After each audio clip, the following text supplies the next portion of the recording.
السلام عليكم ورحمة الله وبركاته. النهاردة جيت لكم بوصفة جديدة من وصفاتي وعلى طريقتي، وإن شاء الله تعجبكم. ده البرجر. برجر صحي جدا، مفيش فيه أي إضافات خارجة عن المألوف أو كده، حاجات ممكن تكون في البيت أو سهل إن انت تجيبيها من بره. تعالي مع بعض نشوف عملنا ازاي كمية البرجر دي. عملت اكتر من 10 قطع تقريبا، دول حوالي 15 قطعة، حجم كبير ما شاء الله. ده مكونات من نص كيلو لحم.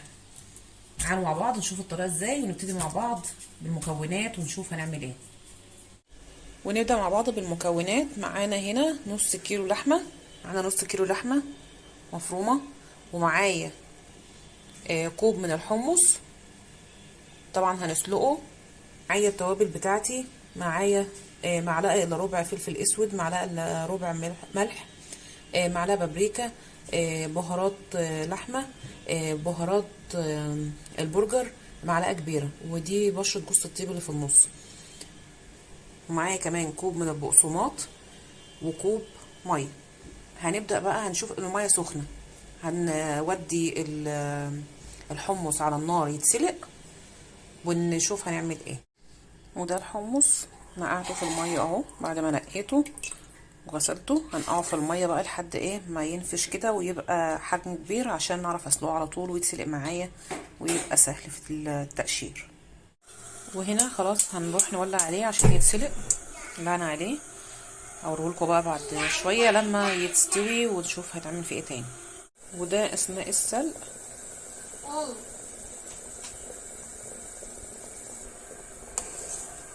ده شكله. طبعا لسه مستواش، استنى شويه ونشوف هيستوي. وهنا كده خلاص استوى. هاخده بقى اصفيه على جنب واسيبه يبرد عشان اعرف اقشره، ونشوف هنعمل ايه بيه بعد كده. وده الحمص بعد ما برد هنبدا بقى نقشره. هنقشره بالشكل ده كده، واحده بواحده لحد ما نخلص الكميه كلها.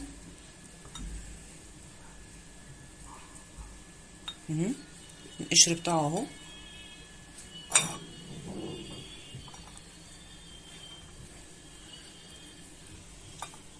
طبعا انا مش عايزه اطول عليكم الفيديو، فهوقف الفيديو لحد ما اخلص تقشير وارجع لكم تاني.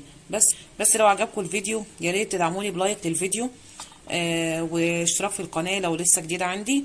ولو الطريقه عجبتك شيريها في جميع منصاتك. وتحياتي ليكم، ويا رب الوصفه تنول اعجابكم، واشوفكم بعد ما اخلص تقشير الحمص. وبكده اكون خلصت كل الكميه. هناخده بقى نطحنه في المطحنة عشان يبقى ناعم كده. انا خلصت اخر حاجة، وده شكله بعد ما تقشر. هاخده بقى اطحنه في المطحنة.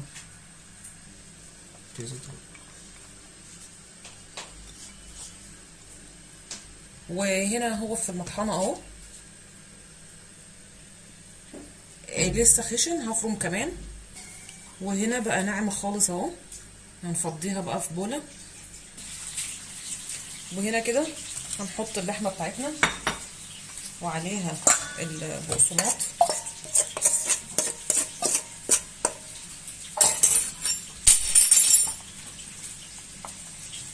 وده الحمص.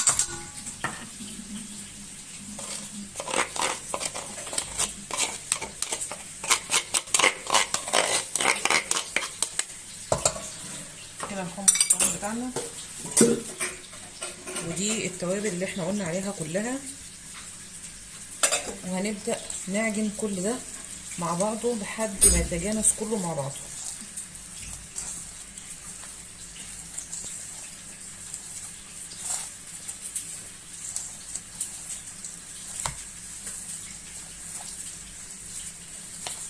انا مش عايزه اقول لكم الريحه اللي طالعه من هنا، ريحه بصراحه تحفه من قبل يعني ما نعمل اي حاجه، وريحته ما شاء الله طلعت.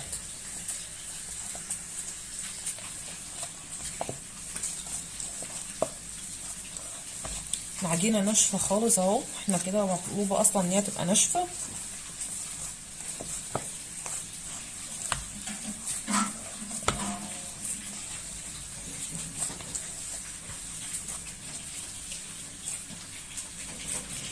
هكمل عجن لحد ما المكونات كلها تمتزج مع بعض وارجع لكم تاني عشان بس ما اطولش عليكم الفيديو.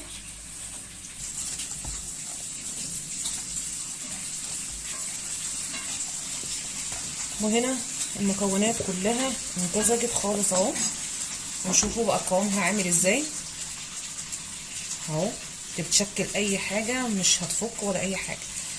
نبدا بقى نجهز حاجه التشكيل بتاعنا ونشوف هنشكلها ازاي. هنبدا نكورها كده كور، يعني مثلا ايه نعملها، نحددها ان احنا نبقى عارفين مقاس اللي احنا هنعمله قد ايه. ممكن تعمليها بالميزان لو انت حباها بالميزان، وممكن تعمليها بالنظر، يعني مثلا كده ماشي. هنكور بقى كل الكميه عشان نبدا نبططها على طول.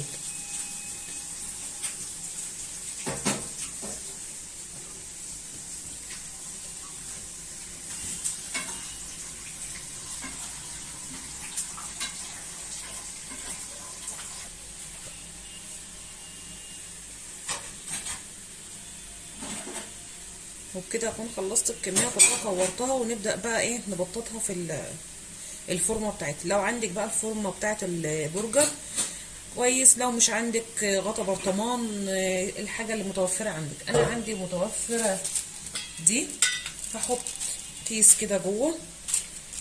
طبعا انا دي حجمها كبير شويه، فلو انت عايزه غطا البرطمان يكون افضل. مسحت بس ايدي بمسحه زيت لان اللحمه كانت بتلزق. وده شكل البرجرايه وحجمها جميل جدا. نبدأ بقى نلفها كده عشان تبقى كل واحدة معزولة عن التانية،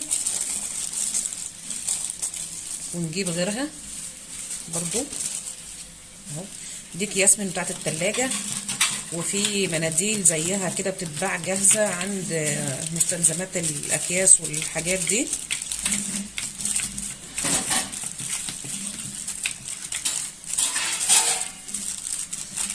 يعني انا معتقد ان لو انت هتعملي فورمه اصغر من كده قللي حجم الكوره، لان طبعا انا عملت حساب الفورمه بتاعتي عشان تبقى مقاسها حلو اهو. برضو شايفين شكلها، ولا فيها بصل ولا فيها اي حاجه، وما شاء الله من نص كيلو عملت كميه البرجر دي، نص كيلو لحم. لو حسيتيها بتلزق امسحي ايدك بمسحه زيت بس. خلص لكم الكميه كلها واوريها لكم في الاخر.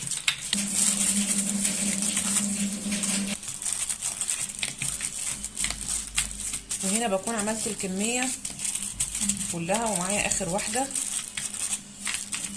ان شاء الله تعجبكم الوصفه دي. طريقه مضمونه، وانت عارفه ايه اللي محطوط فيها، مش محطوط حاجات تانية ومش صحيه وكلام من ده. لا، دي اكله صحيه 100%، ومكوناتها صحيه، وانت عارفه انت حاطه ايه، وحاجات نظيفه، وحاجات يعني ممكن اولادك اصلا ما يكونوش بياكلوا الحمص، والحمص ده مفيد جدا، فانت بتحطيه لهم بطريقه غير مباشره في البرجر.